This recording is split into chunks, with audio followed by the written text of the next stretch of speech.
عباده الذين اصطفى أما بعد أعوذ بالله السميع العليم من الشيطان الرجيم بسم الله الرحمن الرحيم ألم تر كيف فعل ربك بأصحاب الفيل ألم يجعل كيدهم في تضليل وأرسل عليهم طيرا أبابيل ترميهم بحجارة من سجيل فجعلهم كعصف مأكول.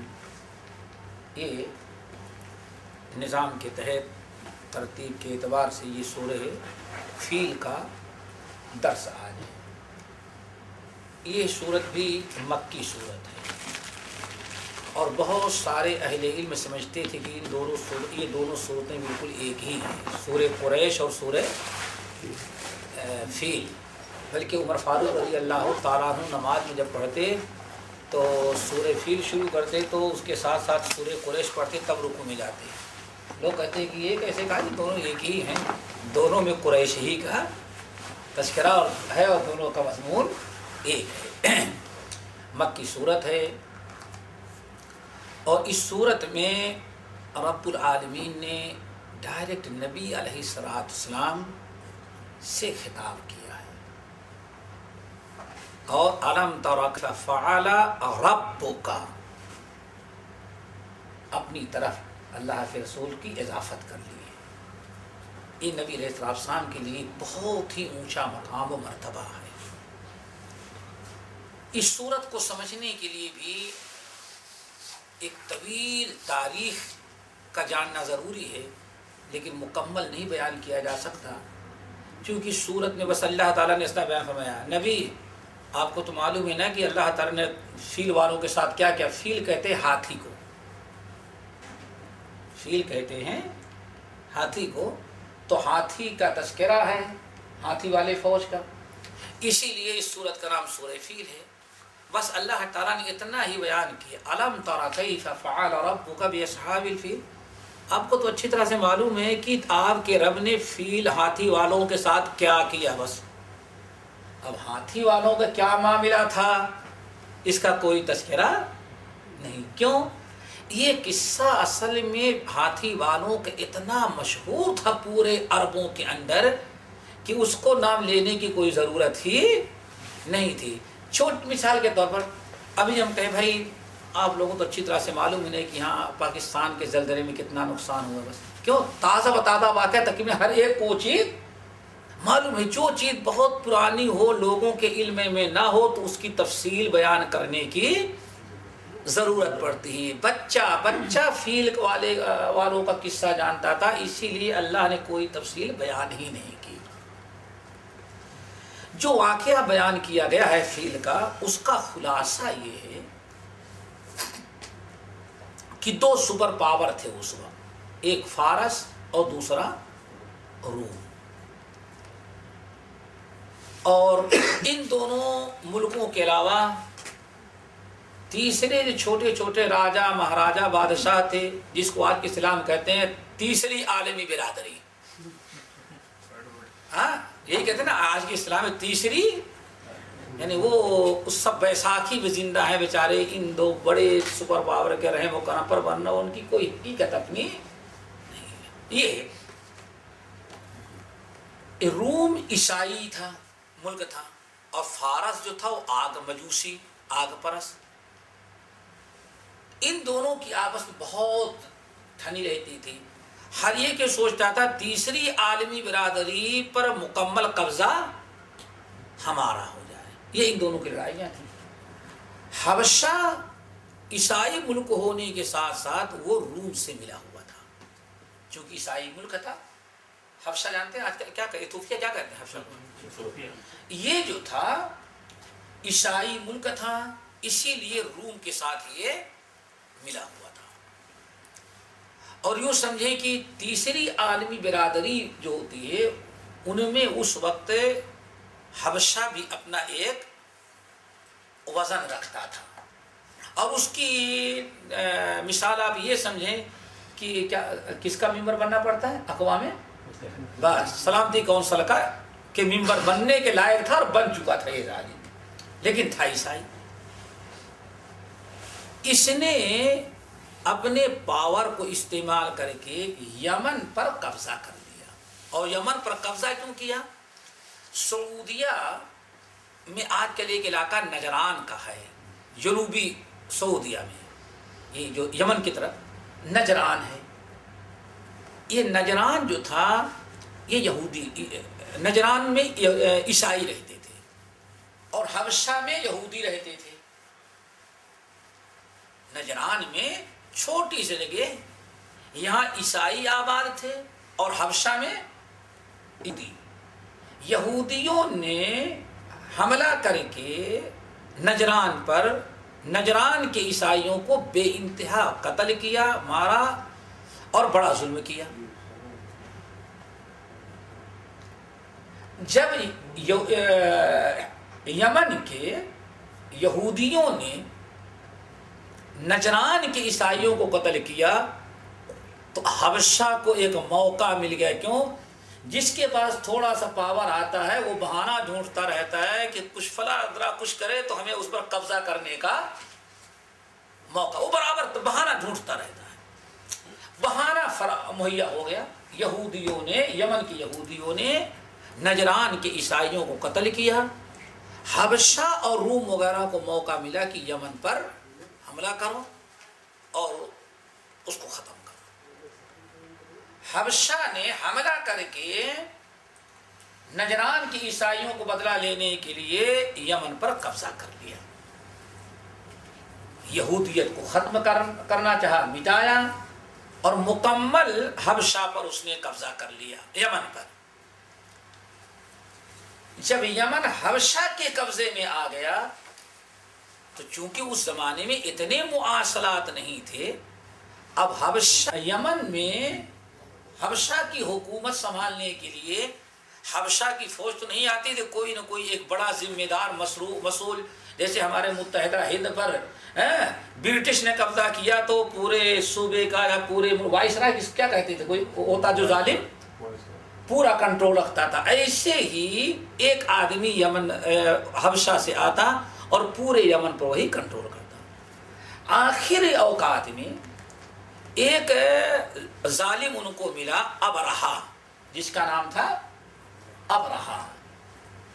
ابرہا کو حبشہ نے اپنا نائب مقرر کر دیا یمن میں، تاکہ یہ یمن کے ماتحتی میں رہ کر کے یمن کے قانون، حبشہ کے ماتحتی میں رہے اور حبشہ ہی کے قوانین یہاں چلتے رہے. اس طرح سے یمن اب حبشہ کے ماتحت ہو گیا. ابرہا جو آخری ان کا بادشاہ مقرر ہوا نائب، وہ بڑا بدماش تھا. اس کی نگاہ عربوں کے اوپر بڑی خطرناک تھی، اور اس کو ابرہا، اشرم اس کا لقب تھا. اشرم، اشرم کہتے ہیں جس کی ناک بھی کٹی ہو اور کان بھی کٹا ہو. اتنا بدماش یہ تھا کہ کسی جنگ میں کسی دشمن کو تاک میں تھا، کہا اس کو ایسی دے گے، موقع مل گیا تاکہ زندگی میں یاد کرے. تو اس نے ابرہا پر اور کہیں حملہ کرنے کے بجائے ناک کاٹ دیا اور کان کاٹ دیا. تو ظالم ابرہا اشرم بن گیا، نک کٹا اور کان کٹا. یہ بے ایمان. یہ اصل میں یمن میں رہتے ہوئے اپنا پاور خوب اچھی طرح سے بڑھایا تھا. برائے نام حبشہ سے اس کا تعلق تھا، ورنہ قریب تک خود مختاری کا اعلان کرے. پورے چائنا تک، موجودہ چین، سری لنکا، ان تمام علاقوں کی، سندھ، ان تمام علاقوں کا مال جو تجارتی آتا تھا یمن، جو آتا تھا آپ کی بحرین یا جدہ، پھر وہاں سے پوری عالمی مارکیٹ بن چکی تھی. عربوں کے ذریعے پھر شام، اور شام سے آگے بڑھتا تھا، آج کا موجودہ یورپ وغیرہ میں جاتا تھا. عیسائیوں کو جو سامان ملتا تھا باہر کا، وہ عربوں کے وجہ سے. یہ بڑا بدماش نکلا ابرہا. اس نے سوچا کہ کسی بھی صورت سے عربوں کے اس تجارتی شاہراہ جو ایک زمانے سے چلی آ رہے، اس پر قبضہ کرو. اس کام کے لیے اس نے کھل کر کے قبضہ کرنے کے بجائے اس نے ایک بڑی تدبیر سوچی. وہ یہ کہ ایک بڑا قیمتی، بہت بڑا گرجا بنایا، صنعاء. آج کے جو یمن کا مشہور شہر صنعاء ہے، صنعاء میں اس نے ایک بہت بڑا گرجا بنایا، اس کا نام کعبہ رکھ دیا۔ چھیڑنا چاہتا تھا کہ عرب کے لڑنے کے لائق تو نہیں، عرب کو کچھ تیش دلایا جائے کہ وہ کوئی حرکت ایسی کریں کہ ہمیں ان عربوں پر حملہ کر کے قتل کرنا، لوٹنا، اور وہ تجارتی شاہراہ جو ہے اس پر قبضہ کر لیں، یہ اس کا مین مقصد تھا۔ اس کے لیے ابرہہ نے ایک بہت بڑا صنعاء کے اندر گرجا بنایا اور بہت خوبصورت بنایا، اور اس نے حبشہ کے بادشاہ کو یہ کہا کہ میں اتنا عالیشان اس کو بنا رہا ہوں، میرا مقصد یہ ہے کہ جو کعبہ کی محبت عربوں میں ہے، عربوں کی اب حج اور عمرے اور زیارت اور طواف کے لیے مکہ جانے کے بجائے ہمارے یہاں صنعاء یمن آنے لگے۔ زبردست بنایا، اعلان بھی کر دیا اس نے۔ یہ خبر عام ہوتے ہی عربوں میں غیظ و غضب، بڑا غصہ، پورے عربوں کو معلوم تھا کہ ہماری ساری عزت اللہ تعالیٰ نے بیت اللہ کی وجہ سے رکھی۔ اور پچھلے درسوں میں نے بتایا ہے کہ ابراہیم خلیل اللہ کی دعا تھی کہ اللہ تعالیٰ یہاں کے بسنے والوں کی محبت دنیا کے تمام لوگوں کے دلوں میں ڈال دے۔ یہ ابراہیم خلیل اللہ کی دعا تھی، فجعل افئدۃ من الناس تہوی الیہم، یہ دعا ابراہیم تھی۔ جب بہت اعلان اس کی شہرت دی اور دعوت دینے لگا کہ بھائی یہاں حج کرنے کے لیے آؤ، یہاں عمرہ کرنے کے لیے آؤ، یہ سہولتیں دیں گے، وہ سہولتیں دیں گے، بڑا شور کیا، تو اس کے اندر 3 روایتیں ملتی ہیں۔ بعض عربوں کو جوش آیا، چلے گئے اس میں کسی نے کچھ اپنی ساری غلاظت ڈال دیا اس میں، کہا بیوقوف، کعبہ کے مقابلے میں تیرا ایک گرجا ہوگا، اس کو تو ہم سنڈاس بنا کر کے چھوڑ دیں گے۔ ایک روایت تو یہ ہے کسی عرب نوجوان نے یہ بدمعاشی کر دی، اور حبشہ یہی چاہتا تھا کوئی بہانہ مل جائے ہمیں عربوں پر حملہ کرنے کا، بہانہ ان کو مل گیا۔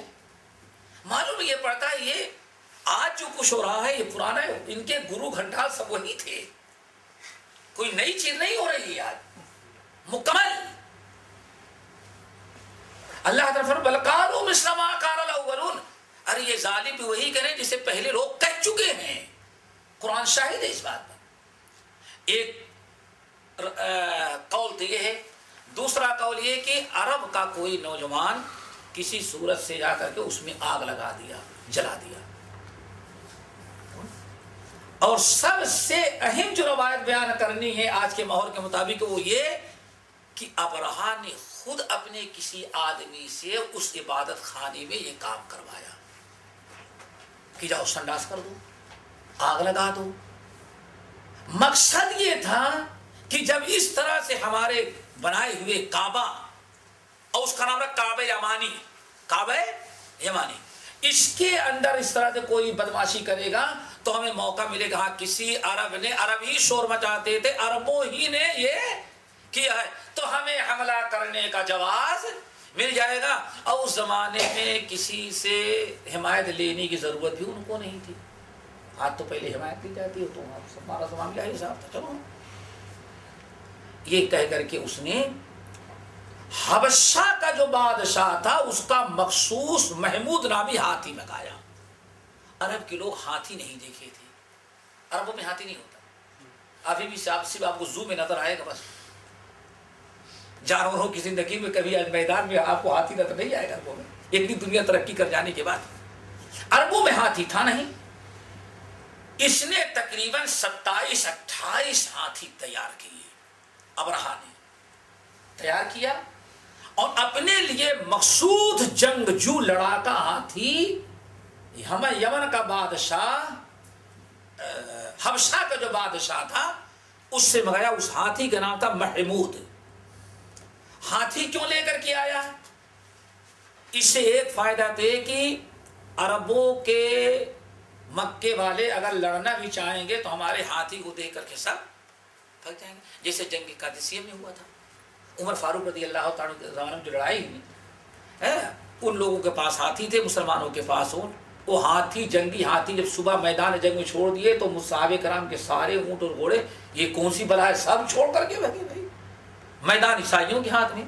رات بھر مسلمان سوچتے رہے سب کا مقابلہ تو کر لیں گے، ہاتھی کا مقابلہ کیسے کریں؟ تو بھائی بات اصل ہے جب ایمان اور عمل صالح مسلمان کرتا ہے تو دنیا کی بڑی بڑی قوت اور طاقت کے پاس کتنے بھی اسلحے ہو، اس کے مقابلے، اس کے توڑ کی تدبیر بھی اللہ تعالیٰ مومنوں کو سکھا دیتا۔ صحابہ کرام کے پاس کوئی طاقت نہیں تھی ہاتھیوں کو مقابلہ کرنے کے لیے، اور عیسائیوں نے ہاتھیوں کو میدان میں چھوڑ دیا۔ رات بھر مجاہدین جنگ قادسیہ میں سوچیں کیا کیا جائے۔ فجر ہوتے ہوتے ایک ترتیب سمجھ میں آئی کہ ہمارے پاس اونٹ ہے، کم سے کم لمبائی اونچائی تو برابر ہی ہے، انہوں نے کیا کیا کہ ہمارے ایسی مخلوق بنا دیں گے کہ ان کے ہاتھی بھگ جائیں۔ وہ تدبیر کیا کی، خوب لمبی لمبی لکڑیاں اونٹ کو بیٹھا کر کے اونٹ کے اوپر خوب لمبی لمبی لکڑیاں باندھ دی۔ ہاتھی کتنا چوڑا ہوگا اتنا، انہوں نے خوب لمبی لکڑی باندھ دی اونٹ کے اوپر، اور اوپر سے چادر ڈال دیا اور کنارے کنارے 2 بالٹی لٹکا دی۔ اور صبح جب عیسائیوں نے اپنے جنگی ہاتھیوں کو چھوڑا تو ادھر صحابہ کرام نے اپنے مصنوعی اونٹ کو چھوڑا۔ اب ان کے ہاتھیوں نے بہت جانور دیکھے تھے لیکن اتنا بڑا جانور نہیں دیکھا جو آج صحابہ کرام نے بنا دیا۔ ایسی بھگدڑ مچی عیسائیوں کے ہاتھیوں کی کہ ظالم خود کچل کچل کر کے مر گئے، کوئی ہاتھی جو ہے قریب کھڑے ہونے کی تیاری۔ تو ہاتھی بڑا خطرناک جانور ہوتا ہے۔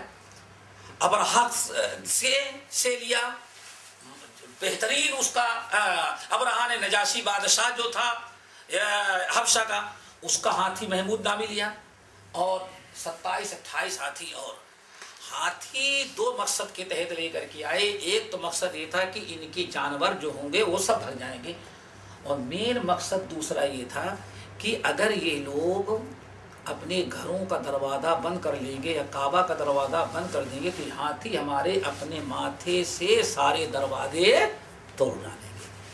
اور یہ آپ لوگوں کو تجربہ ہوگا، ہاں، پاک و ہند کے کسی بھی بڑے قلعے کے اندر جائیں تو قلعہ تو دروازہ ہوتا ہے لکڑی کا ہوگا یا لوہے کا ہوگا، لیکن اس دروازے میں اونچے اونچے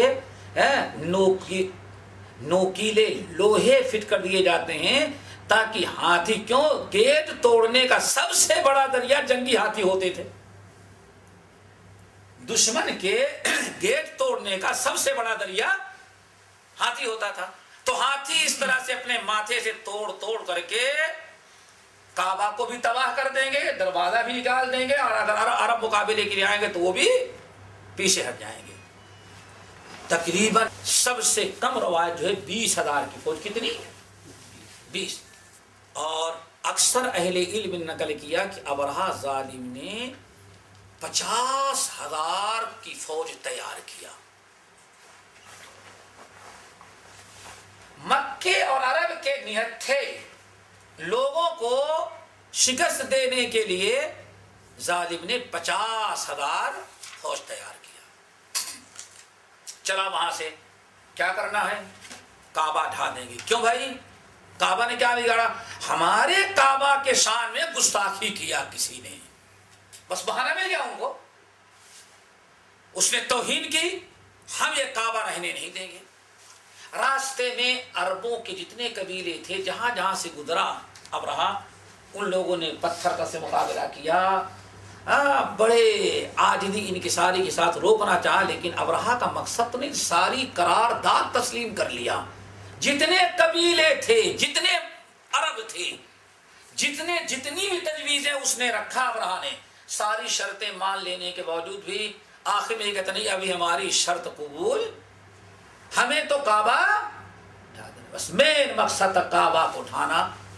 بہرحال قبیلوں کو قتل کیا، یہاں تک کہ کبھی ابرہہ کی 50,000 کی فوج طائف تک پہنچ گئی۔ طائف جب پہنچی تو اہل طائف نے روکا، نہیں تم خاموش ہو جاؤ ورنہ پچھلے قبیلوں کا حال تمہارا بھی کر دیں گے۔ تو طائف کی آبادی جو تھی سقفی، یہ 2 حصوں میں تقسیم ہو گئی۔ کچھ تو بیچارے اپنی جان لے کے آگے بڑھ گئے، اور کچھ لوگوں نے کہا نہیں کوئی بات نہیں، ہماری جان بخش دیں، ہم آپ کے ساتھ ہیں۔ کہا ٹھیک ہے ہم آپ کی جان بخش دیں گے، لیکن یہاں سے سیدھا راستہ جو کعبہ پہنچا ہے وہ ہم کو بتاؤ۔ ابو رغال، انعام یاد رکھیں، ابو رغال نامی طائف کا آدمی تھا، اس نے کہا چلو ہم ڈھائیں گے تو نہیں لیکن راستہ ہم بتا دیں گے اور کعبہ تک آپ لوگوں کو پہنچا دیں گے۔ ابو رغال چلا، تھوڑا سا مال ملنے کے بعد بک گیا، وہ کعبہ کو ڈھانے پر اس نے مدد کی، کعبہ کے قریب تو پہنچ نہ سکا، آدھا راستہ آیا، وہیں وہ ایسا بیمار ہوا ظالم کہ وہیں مر گیا، اور قوم کے لوگوں کو دفنانے کفنانے کا موقع نہ لگا۔ ابرہہ کی بادشاہ نے، ابرہہ بادشاہ کی فوجیوں نے اسے دفنایا اور آگے بڑھ گئے۔ ابو رغال چونکہ عربوں کے ساتھ نمک حرامی کیا، غداری کیا، اور کعبہ کو ڈھانے والی فوج ابرہہ کی فوج کا ساتھ دیا، اسی لیے یہ قصہ ختم ہو جانے کے بعد بھی جب بھی کوئی کافر گزرتا تھا تو 10-5 پتھر ضرور مارتا تھا اللہ گالی دے کے اس کو۔ کس کو؟ ابو رغال، کہ یہ ہے جو پورے عربوں کے ساتھ غداری کیا۔ پوری فوج لے کر کے ابرہہ مکے کے قریب پہنچ گیا۔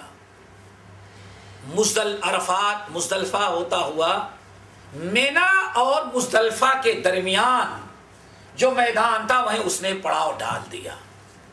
جیسے پڑاؤ ڈالا، بہت سارے بکریاں، بہت سارے مویشی چل رہے تھے، فوجیوں کو کہا پکڑ لاؤ، پکڑ لائے گئے۔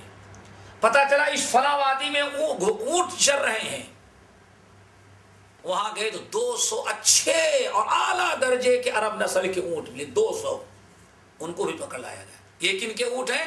یہ عبد المطلب جو مکے کا سردار ہے ان کا ہے۔ یہیں سے اب اس صورت کا اور اس واقعے کا تعلق کس سے ڈائریکٹ قائم ہو جاتا ہے؟ محمد صلی اللہ علیہ وسلم سے۔ عبد المطلب کے 200 اونٹ پکڑ کے لائے گئے۔ اب جو چھوٹے چھوٹے غریب لوگ تھے جن کے مویشی اور جانور پکڑ لیا تھا فوجیوں نے، وہ لوگ بھی روتے ہوئے عبد المطلب کے پاس آئے، آپ ہمارے سردار ہیں، ابرہہ بادشاہ کے پاس جائیں، اس نے تو ہمارے سارے جانوروں کو پکڑ لیا ہے۔ عبد المطلب کے بھی 200 اونٹ۔ آخر کار عبد المطلب وہاں سے چلے، اور بعض روایتوں کے اندر آیا ابرہہ جو ظالم بادشاہ تھا، ابرہہ اشرم، میں نے بتایا اشرم کے معنی شرم کرنے والا نہیں، نکٹا اور کنکٹا دونوں عیب تھے۔ کہتے ناک کٹ گئی دنیا ہی میں، اللہ نے عذاب آنے کے پہلے ہی ناک کاٹ دی تھی ظالم کی، ناک بھی کٹی اور کان، اسی میں اس کو اشرم کہتے تھے۔ اس نے اپنا ایک مندوب بھیجا، کہا کہ عبد المطلب کو کہہ دو ہم سے ملیں۔ اب 50 ہزار کی فوج، عبد المطلب عربوں کو تو چھوڑ رہا تھا، مکے کی تھوڑی سی آبادی کیا مقابلہ کر سکتے تھے۔ عبد المطلب آئے، اللہ تعالیٰ نے عبد المطلب کو اتنا وجیح رونق چہرہ عطا کیا تھا،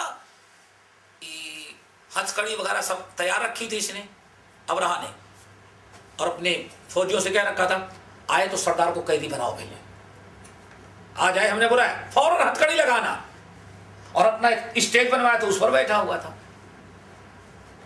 اب فوج تو تیار ہے گرفتار کرنے کے لیے جب عبد المطلب پہنچے، لیکن ابرہہ اشرم جو ہے یہ صبر نہ کر سکا، ایسا مرعوب ہوا، ایسا متاثر ہوا کہ تخت سے کود پڑا اور آ کر کے عبد المطلب کے گلے ملا اور لا کر کے اپنے ساتھ بیٹھایا۔ پوری فوج بڑی پریشان، ہاں سردار کیا چاہیے، کیا چاہیے؟ نہیں کچھ نہیں چاہیے، کچھ نہیں چاہیے، نہیں کچھ تو بعض روایتوں میں اس نے کہا ہم کعبہ کو ڈھانے کے لیے آئے۔ کعبہ کو ڈھانے کیوں آئے ہوئے، کیا اس نے بگاڑا ہے آپ کا؟ نہیں تمہارے عرب نے ہمارے کعبہ امن کی توہین کی ہے۔ نہیں کوئی عربی نہیں جائے گا، کون یہاں سے جائے گا اتنی دور، تم سنداس اس کو لگے گی کہاں مکے میں، اور جائے گا تمہارے کعبہ امن میں کرنے کے لیے، کہاں عقل کی بات کرتے ہو تم؟ بڑا سمجھایا، بڑی گزارش کی، لیکن اس کو مقصد کیا تھا؟ کعبہ کو ڈھانا تھا کہ مکے کی مرکزیت ختم ہو کر کے مرکز کہاں چلا جائے؟ صنعاء چلا جائے۔ اور اس طرح سے جب وہاں لوگوں کی آمد و رفت ہو گئی تو جو شاہراہ جو تجارت کی تھی وہ بھی اس کے قبضے میں، نہیں مانا، بہت سمجھایا، اچھا بھائی کچھ ٹیکس لینا چاہتے ہو لینا، کچھ نہیں، کہا اچھا ایسا کرو میرا اونٹ واپس کر دو۔ عبد المطلب نے کہا ہمارے اونٹ واپس کر دو، ہم تم سے کوئی گفتگو نہیں کرنا چاہتے، اونٹ ہمارا واپس کر دو۔ کہا عبد المطلب تمہارا چہرہ دیکھ کر کے جتنی عزت ہمارے دل میں بڑھی تھی اتنی ہی عزت تمہاری گھٹ گئی۔ کہا کیوں بھائی؟ کہا تم اپنے اونٹ کی فکر کر رہے ہو اور اللہ تعالیٰ کے گھر کی فکر نہیں کرتے۔ کہا میں نے بہت دیر تم کو سمجھایا، بات سمجھ میں نہیں ہے، سیدھی بات نہیں سمجھ میں آ رہی ہے تو میں تم کو بتا دیتا ہوں، اونٹوں کا مالک میں ہوں، ہم کو دے دو، اور جس کعبہ کو ڈھانے کے لیے ہے اس کا مالک میں نے وہ اوپر ہے، وہ جانے اور تم جانو۔ تو اتنا مغرور، اتنا بڑا فرعون و اشرم، نہ کٹا ابرہا بدماش کہتا ہے اوپر والے کے پاس اتنا پاور ہے کہ ہم سے بچا لے اپنے گھر کو۔ اللہ اکبر، یعنی ایسا مغرور عبد المطلب سے سیدھا کہتا ہے تو کیا اوپر والا بچا لے گا ہم سے؟ عبد المطلب نے کہا اتنا ہم جانتے ہیں کہ آج تک کعبہ کو کوئی ڈھا نہیں سکا، بس اب تم سمجھو۔ اونٹ لیے اور واپس آ گئے مکہ آنے کے بعد دو کام ہونے کی، ایک تو تمام اہل مکہ کو اکٹھا کیا، بھائی اپنی اپنی جان بچاؤ، بچوں کو لو، گھروں کو تالا لگاؤ اور ان پہاڑ کے دامنوں میں اندر جا کے پہاڑوں میں چھپ جاؤ، چونکہ اتنی بڑی فوج لے کر کے اس کا مقابلہ ہم لوگ کر نہیں سکتے، اپنا جان بچاؤ اندر چلے جاؤ۔ نمبر 2، عبد المطلب اللہ تعالیٰ کے گھر میں آئے، طواف کیا، روئے، گڑ گڑائے اور کہا اے اللہ تو اپنے گھر کی حفاظت کر اس ظالم سے کے مقابلے کی ہمارے اندر طاقت نہیں ہے۔ اس موقع پر جو اشعار پڑھے تھے اس کے دو یہ ہیں، کتنے توحید والے، کاش کہ آج ہمارے مسلمانوں کو یہ نصیب ہو جائے تو ساری مشکلات دور، لیکن ابھی اٹھتے بیٹھے یادوں سے ہی پکارتا ہے مسلمان، بول بھی مارے تو نعرے حیدری، اور وہاں 50,000 کی فوج کا مقابلہ ہے۔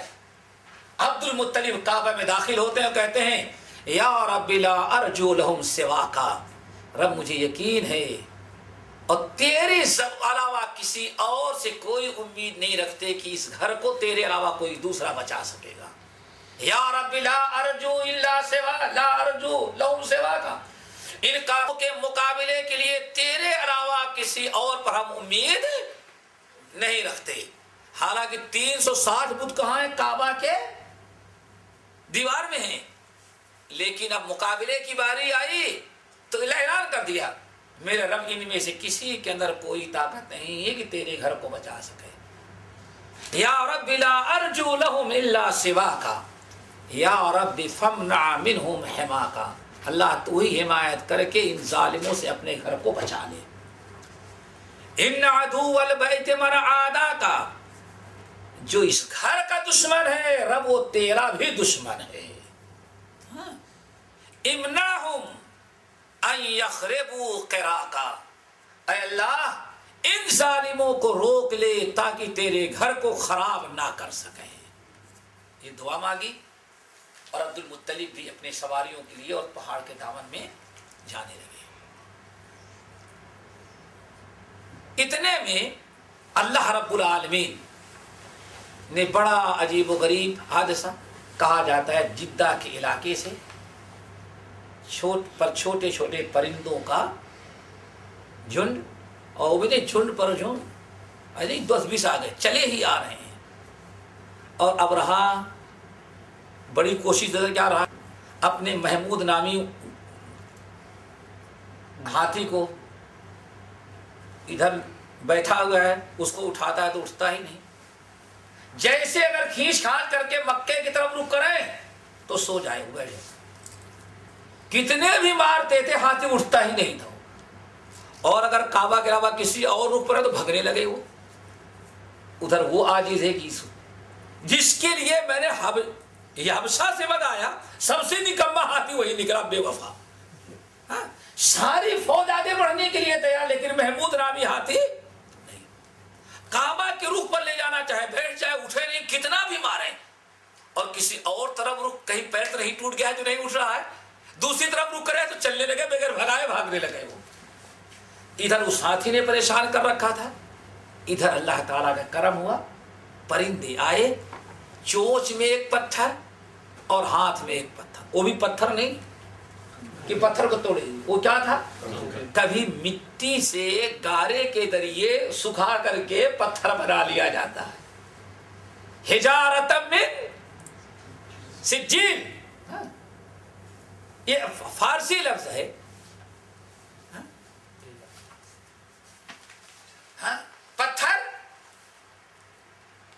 پتھر نہ تھا لیکن وہ مٹی سے، جیسے سمجھے سیمنٹ وغیرہ کے ذریعے جو بنا لیا جائے، گارے کے ذریعے سکھا لے تو کڑی ہو جاتی گولیاں، بس اتنی ہی بڑی تھی۔ ایک ہر پرندہ ایک چونچ میں اور ایک اپنے پنجے میں۔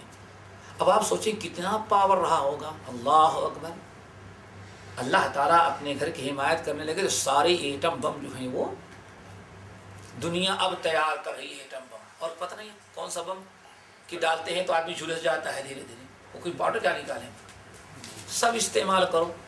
جب وقت آئے گا تو اللہ تعالیٰ کے پاس اتنا سب کچھ تیار ہے مسلمانوں کی مدد کے لیے کہ ان کو کچھ بنانے کی ضرورت بھی انشاءاللہ نہیں۔ سوچ لو روم جیسے سپر پاور کی حمایت پر ایک کعبہ کو ڈھانے کے لیے روم، حبشہ، یمن، 3 ملک مل کر کے آئے ہیں، 50,000 کی فوج لے کر کے، اور سارے جنگجو ہاتھیوں کو لے کر کے آئے ہوئے ہیں، لیکن ہاتھی مخلوق میں سب سے بڑا جانور اور پرندہ سب سے چھوٹا۔ اللہ نے دنیا والوں کو دکھا دیا کہ اگر ہم اس سپر پاور کو مٹانا چاہیں تو پرندوں کے ذریعے بھی آئے۔ اب ان کی فوجیوں پر وہی پرندے اپنے چونچ اپنے چنگل سے پھینکتے، ایسا زہریلا اللہ نے اس کو بنا دیا تھا کہ جس کے سر پر گرا معلوم پڑتا ہے کوئی دوا ڈال دی ہے جس میں پگھل رہا ہے، پگھل کر کے زمین پر گر جائے، ہڈیاں بوسیدہ ہو جائیں۔ جس طرح سے آٹا کو چھان لینے کے بعد چھلنی کے ذریعے کچھ غیر ضروری اجزاء کے اوپر چھلکے رہ جاتے، اللہ نے فرمایا وہی ان کی پوزیشن تھی۔ ہٹے کٹے زبردست فوجی دیکھتے ہی کیا بن گئے، وہ بھوسے بن گئے۔ اچھا کچھ اس میں بھاگنا شروع کیے، بھاگ بھی رہے ہیں کچھ، اللہ کا بڑا نظام، بھاگو اور پرندے اڑیں گے تمہارے پیچھے۔ اللہ نے پرندوں کو بھی کہہ رہا ہے یہ بھاگتا جائے لیکن تمہیں پیچھا نہیں چھوڑنا۔ وہ فوجی کچھ بھاگ رہے ہیں، پرندے ان کے پیچھے اوپر گرا رہے، کوئی یہاں گرا کوئی وہاں گرا، یہاں تک کہ مورخین نقل کرتے ہیں حبشہ صنعا تک یہ فوج کے کچھ لوگ بھاگتے گئے اور پرندے وہاں تک پیچھا کیے، اور ابرہا ظالم اپنے ہاتھیوں اور گھوڑوں کو لے کر کے بھگا تو کہتے ہیں یمن صنعا میں جا کر کے مرا، اور یمن کے لوگوں نے دیکھا کہ ہاں ہمارے بادشاہ کیا ہو گیا، بھگا رہا ہے، نہ کہیں تیر ہے نہ تلوار ہے نہ کہیں گولی لگی ہے نہ کچھ، لیکن پگھلتا جا رہا ہے، تھوڑی دیر کے اندر وہ سب پگھل کر کے مرا۔ یہ واقعہ تھا اختصار کے ساتھ جو اس صورت میں نازل کیا گیا۔ اسی اثنا میں جب یمن سے ابرہا بادشاہ آ رہا تھا تو کسی عرب قبیلے نے جب مزاحمت کی تو قبیلے کے سردار کو اس ظالم نے قیدی بنا دیا، مقابلہ کیا، پتھر تھا بیچاروں کے پاس، میرے خیال ہے عربوں کے نصیب میں پتھر ہی ہے، شاید ان کے ہاتھ نصیب میں پتھر ہی ہے اور کچھ نہیں، بیچارے سالوں گزر جائے پتھر ہی مارتے رہتے نا، پتھر مارے، شکست کھا گئے، قبیلے والوں کو قتل کیا، کچھ کو معاف کیا، لیکن سردار کو کہا تجھے نہیں چھوڑیں گے، ایک شرط پر تیری جان بخشیں گے ورنہ تجھے بھی قتل کریں۔ کہا کیا؟ کہا بس تو ہمارے ساتھ چل تاکہ کہیں مکے کی گلیوں میں جانا پڑے تو سارے راستے تجھے معلوم ہے، چونکہ تو مکہ برابر آتا جاتا۔ یہ بیچارہ مسکین کا نام تھا نفیل بن حبیب، یہ نہیں چاہتا تھا کعبہ کی محبت ہے، لیکن ظالموں نے اس طرح سے پکڑ لیا کہ نہیں تیری جان اسی وقت بخشیں گے کہ تو ہمارے ساتھ چل اور گلیوں میں اگر جانا پڑے تو سارے راستے ہم کو بتانا۔ اللہ اکبر، یہ مسکین ہے اکیلا، ابرہا کی 40,000 کی فوج کے درمیان میں ہے،